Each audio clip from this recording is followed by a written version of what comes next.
When people talk about South Africa's democracy, there's this image of a dramatic handover like the country stepping into true freedom in 1994. But the reality, looking closer, seems less like a handover and more like a stage-managed handoff.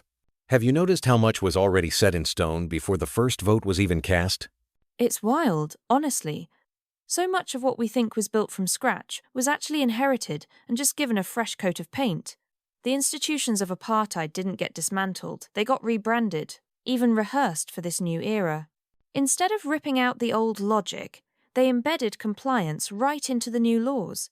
It's like the state was trained for obedience, not for actual sovereignty. That's the part that shocks me most, the idea that the architecture of exclusion was preserved, just under the banner of reform.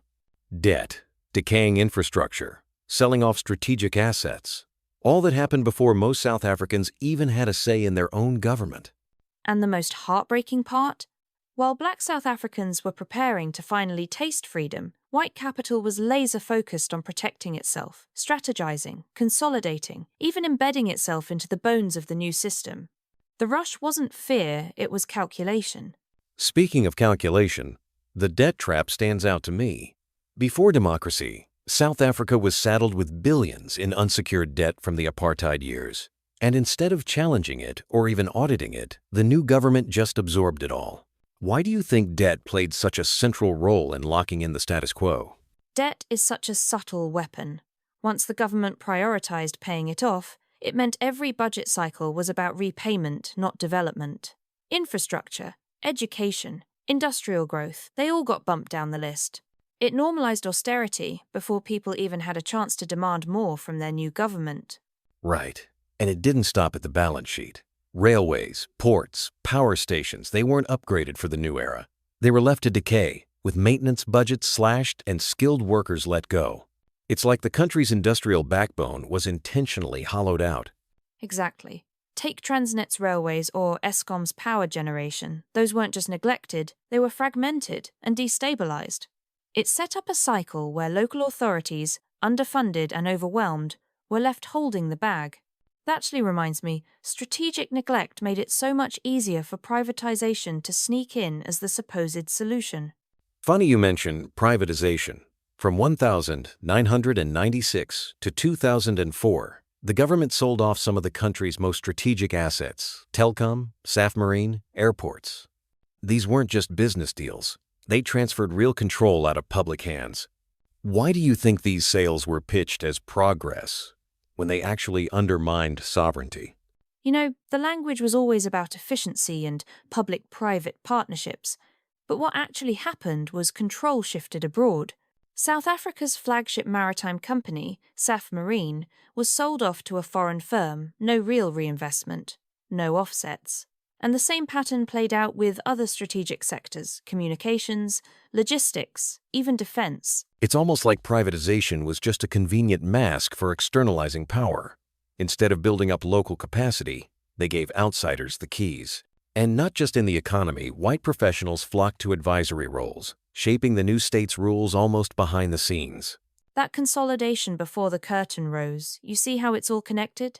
Media, banking, logistics, white capital was ring-fencing everything it could, making sure redistribution and real transformation never had a fair shot. With all that control, it's no wonder the new laws reinforced the old power structures.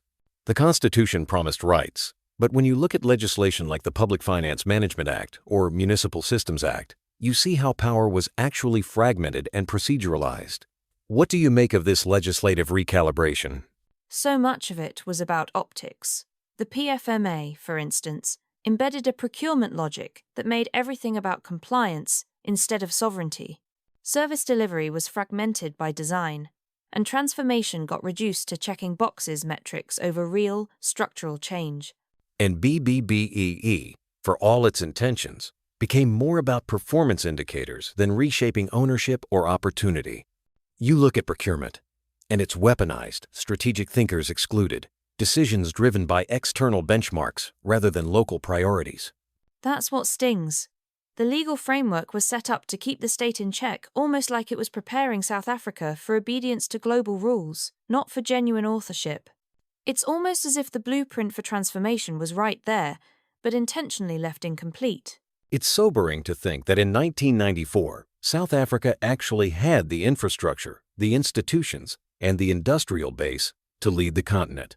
By 2000, we had a real shot, but it slipped away. What do you think changed? Was it just internal sabotage, or was there more to the story? There's a bigger pattern. China and India looked to South Africa as a model. They studied industrial zones, logistics, even port operations. But where they activated those blueprints at home, South Africa stalled. Meanwhile, Western institutions imposed donor frameworks and trade deals that basically legalized extraction. And while that was happening, the youth were trained but never absorbed. Strategic thinkers who returned with fresh ideas were often sidelined as non-aligned. It's the most frustrating irony, being prepared for roles that never materialized. Exactly. And that created a vacuum. Gulf states like the UAE and Saudi Arabia didn't come to partner. They came to acquire. Ports, energy corridors, logistics they moved in, where South Africa failed to activate its own potential. It's a lesson that these blueprints can't just be celebrated, they have to be protected and owned.